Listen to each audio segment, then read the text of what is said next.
Anyway, Simon, many thanks. This is surgical squabbling. Thank you. Thank you. It's my pleasure to invite my colleague, Professor John Dark, to give the next talk on achieving change. And John has been instrumental in setting up the specialist valve service at Freeman Hospital, and that is a system which is working well. Thanks, John. Thank you. Thank you very much. I was pretty reliant on the previous two presentations being full of data. Ben let me down, but Simon didn't. There is virtually no data in this presentation. It's a natural continuation from what you've heard so far, and it culminates in what we're going to hear from the next two speakers. I'm going to tell you about how we tried to set up a mitral valve service. The background, of course, is in lots of the papers that you've seen already today, some nice quotes from this one. We need to move away from what the traditional consultant was able to do, was the traditional consultant mindset. Remember, this is how the traditional consultant cardiac surgeon starts out. Big egos, I can do anything you like. And we need to move away from that.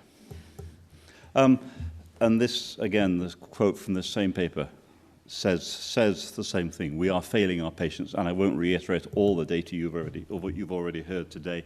And this paper, of course, gave us some background as long as 8 years ago. In Newcastle, we had a situation where we had 7 adult cardiac surgeons. Patients could be referred to any one of them. The 1 or 2 maybe had a particular interest. There was really no venue to discuss particular complex patients, difficult decision-making, and only 1 surgeon fulfilled the criteria of the 2006 paper. And we were down here. We weren't very good. Low rate of surgery, low rate of repairs.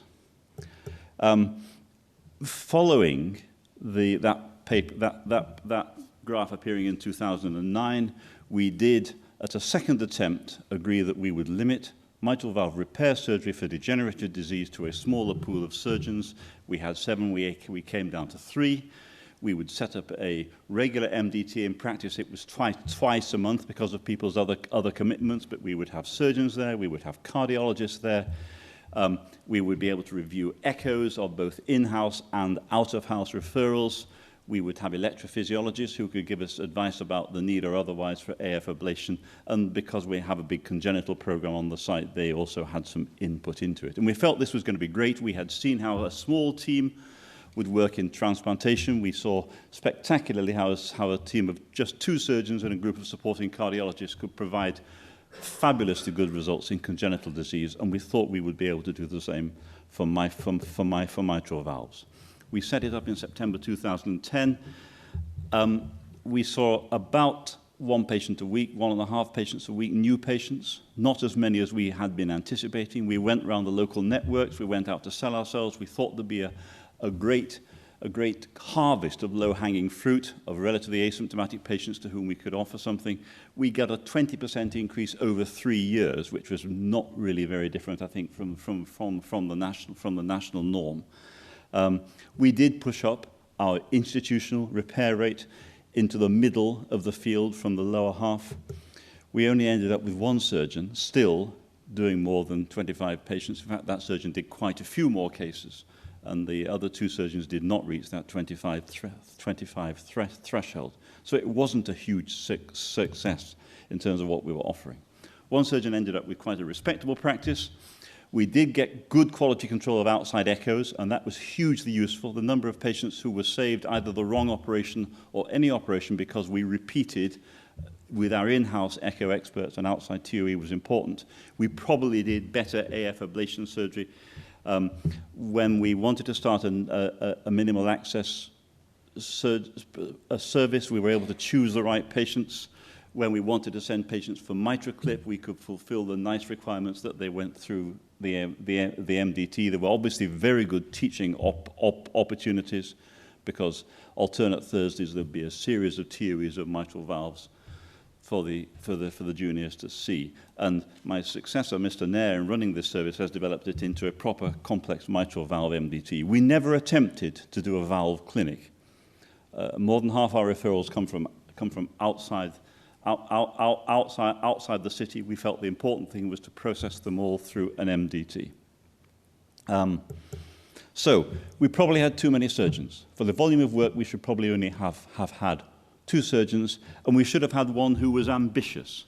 I set this up, but I've made my reputation in other areas, and we should have had somebody whose heart and soul burned with the need to be on this panel in a few years' time, who wanted to drive the whole process, and we didn't have that. We had relatively fewer outside referrals than we were expecting. We kept cancelling it because people were on call. They were doing a transplant. There was coronary care to cover. And interestingly, within the institution, there are effects on other mitral surgery. So we have at least one colleague who said, look, I haven't done a mitral valve for over a year. I'm not going to do any more. I regard myself as de-skilled. There's the issue of the Friday afternoon referral of mitral endocarditis with an eminently repairable valve. Does one of the repair surgeons commit his Saturday to doing it, or does he get a replacement? There's the broader issue, I think, of particularly in the setting of the RHYME study recently published of mitral valve annuloplasty in the setting of CABG, and who should be doing that? Should it be done by all the surgeons doing CABG? Should every CABG with a bit of mitral regurgitation go to one of the mitral surgeons? We haven't resolved that yet. Where do we go to in the future? Well, we could adopt the German model, perhaps, and have a big, fierce boss. This is the sort of idea I had in mind. And here we are at the weekly departmental meetings, sorting out who's going to do which surgery. But I think it's more important that we let the new commissioning arrangement, and we take advantage of this opportunity we have with specialised commissioning for cardiac surgery in the UK, to set up a proper apparatus for dealing with these patients. So we have all the things that you've heard from other people. Focused referral, a lead clinician who stakes his reputation and maybe his merit award on getting the mitral valve thing to work. It needs to be a multifunctional team. You need to have secretarial support. You need to have data collection. There should be a clearly defined service spec, and I hope we're going to hear about that from the next speaker. And this is in parallel with the subspecialization that we will get across all of cardiac surgery. It also brings with it very good teaching opportunities that at the moment hardly occur in the UK at all. Thank you very much.